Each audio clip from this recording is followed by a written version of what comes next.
Capital structure എന്താണെന്ന് എല്ലാവർക്കും അറിയാമായിരിക്കും അല്ലേ?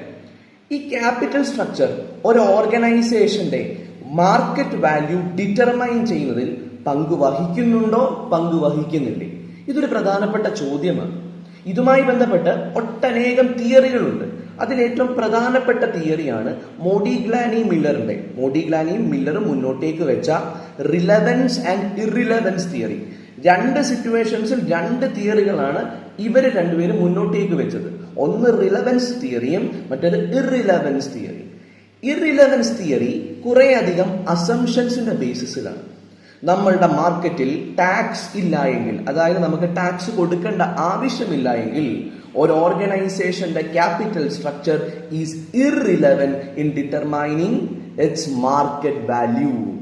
അതാണ് മോഡിഗ്ലാനി മില്ലറിന്റെ ഇർറിലവൻസ് തിയറി മുന്നോട്ടേക്ക് വെക്കുന്നത്. ഇത് ഒരു പെർഫെക്റ്റ് വേൾഡിലെ സിറ്റുവേഷൻ ആണ്. അതായത് റിയൽ വേൾഡ് സിറ്റുവേഷൻ അല്ല, ഒരു പെർഫെക്റ്റ് വേൾഡ് വിത്തൗട്ട് ടാക്സ്.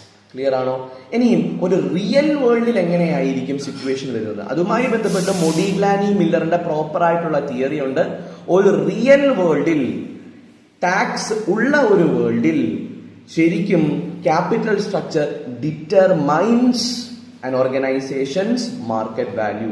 പ്രധാനമായിട്ടും ഡെറ്റിനായിരിക്കും പ്രാധാന്യം അവർ കൊടുക്കുക. ക്ലിയർ അല്ലേ? സോ ഇതിനെയാണ് Modigliani Miller theory related to capital structure എന്ന് പറയുന്നത്. ഇതിനെപ്പറ്റി ഡീറ്റെയിൽഡായി മനസ്സിലാക്കുന്നതിനും ടെക് PSC യുടെ പുതിയതായി ആരംഭിച്ച ബാച്ചിലേക്ക് ഏവരും ജോയിൻ ചെയ്യുക.